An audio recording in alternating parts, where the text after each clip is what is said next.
right, hey guys. So as you can tell from the title, we're gonna DIY this dresser. I guess we're not gonna really DIY, it's just more of a makeover. But yeah, I've had this dresser for about 2 years. It's kind of embarrassing that I'm barely getting into it. But I actually bought it off of this woman on OfferUp for like 40 bucks. It's really old. When I bought it, the woman told me that it was actually her mom's, and it also, I just like the look of it. I really like that antique look. So it's very old, but I really liked it because it's very big, and for 40 bucks I thought it was a steal. So let's get into the video.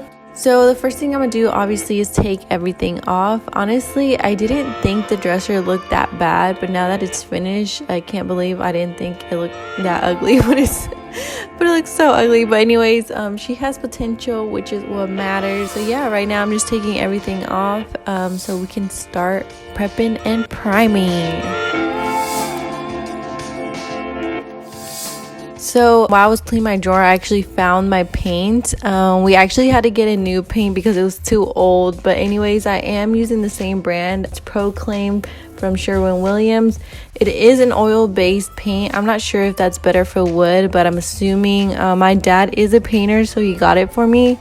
But I ended up really liking how it turned out, so I highly recommend. And also the color that I got is called Nurture Green.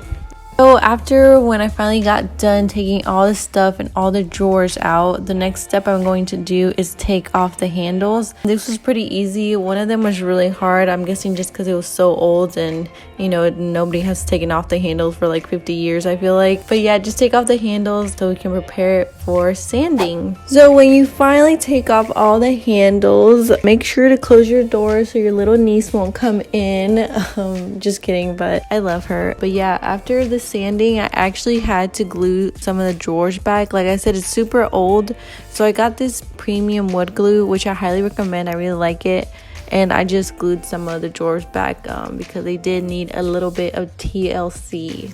When you're done re-gluing, make sure not to put a freaking other drawer on top of it. I don't know what the hell I was thinking, but as you can see, all my hard work was gone. But yeah, and you can see my little niece coming to rescue and see what's going on. So when you're finally done re-gluing, the next step is sanding. This, I think, was probably one of the tedious tasks of the whole process. If you have an electric one, I highly would recommend that, just because my dresser is really big, and so it did end up hurting my arms after a little bit. But yeah, I didn't sand it too hard. I just sanded it until I didn't see a shine anymore. But obviously you can go as much or as little as you want.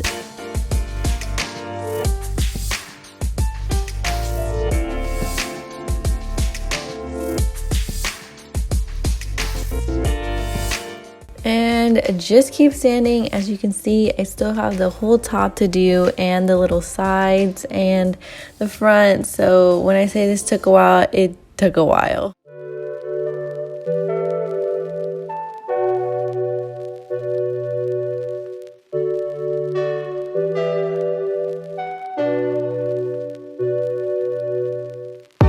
Okay, so when I finally was done with sanding, I just took my vacuum and tried to get all the sand out. Yes, I'm wearing panda pajamas. It was really cold in my room, so do not judge, okay? But yeah, and then I just went also inside the drawers because I hadn't cleaned that out in a while either. You just basically want to get all the sand off as much as you can, because obviously the next thing we're going to do is paint. I also did have to go in with a dry paintbrush and took some of the sand out like that, like brush it off on the dresser. But other than that, we are good to go.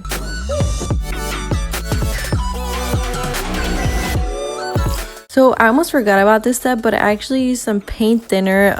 This also is just to help clean off the dust. My dad recommended it to me. Like I said, he is a painter, so I do think it's an important step. But yeah, I just got a dry towel and then damped it with the thinner and then just brushed it on the dresser and all the drawers.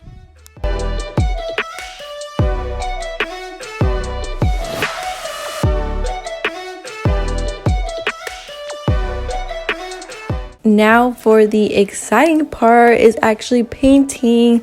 As you can tell, I did end up going with a green/blue color. I originally intended to go with a more warm toned green, but we just couldn't get the shade right, so this is what we ended up with. But at the end, I really ended up liking it anyway, so I highly recommend it.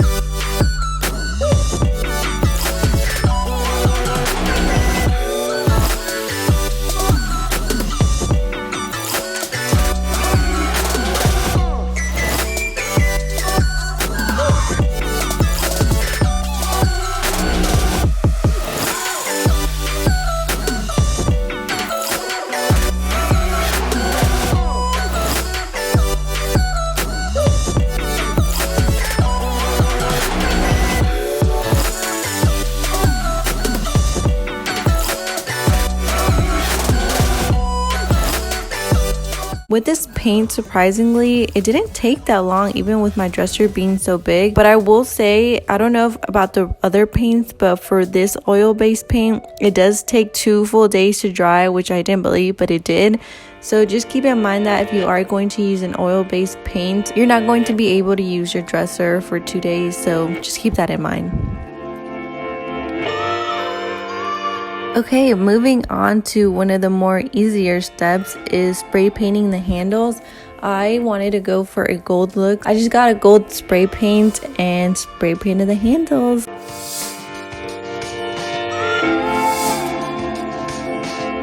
Alright, so once you're done with all of that, the next thing you're going to do is the contact paper. So obviously this is an optional step, but I did think since my drawers were kind of old and kind of had some ugly stains on them that this would really make them, you know, look way better. So I just got this contact paper. I got it from Amazon. I did try to buy some from Etsy, but they were just too expensive. I didn't want to waste that much money, especially since I was only going to use it for the drawers inside. I do like the print, but not enough to put it anywhere else in my room, so I just didn't feel like spending that much. I believe it cost around $8. It came with a really big roll, I would say. I did ended up ordering 2 of the rolls, but like I said, I really have a big dresser. So I feel like if you have a 6-drawer dresser, that would definitely be more than enough. I will say though that this was probably one of the more tedious tasks. I was most excited about this, but it ended up being kind of like annoying, just because my dressers aren't fully square. They do have a round kind of shape to them, so it wasn't just like a normal square, so I had to kind of make the shape out and then cut it out, and it wasn't perfect. Like I said, I don't plan on reselling this anytime soon, so if it doesn't come out perfect, you know, don't be so hard on yourself. I promise nobody's gonna be staring at it, you know, it's only for your enjoyment. So yeah. All right, so when you are finally done with all those steps, the next thing to do is put on the handles. This was kind of hard only because my dresser was really old. Some of them didn't want to go fully in, but if that does happen, if you have an old dresser, just put some paint thinner on the handles and on the screws, and then it'll go easily in. Just keep doing that. Eventually it'll go in. And as you can see here, it's all coming together. I'm just putting the drawers back inside. At this point, I was getting really excited just because we could finally, you know, touch it. The paint was dry. And the final step would be obviously decorating. I think this is probably the most exciting step, just because you can really make it your own. I'm not fully happy with how it turned out just because I'm just using my old decorations, but I still think it looks super cute. I do plan to, you know, restyle it, but for right now, I really like how it looks. And I hope you guys enjoyed this video. If you guys did, please subscribe, like, or leave a comment down below if you like to see more of these type of things. I am redecorating my room again, so watch out for more videos. Thank you guys so much, and I'll see you guys next time. Bye.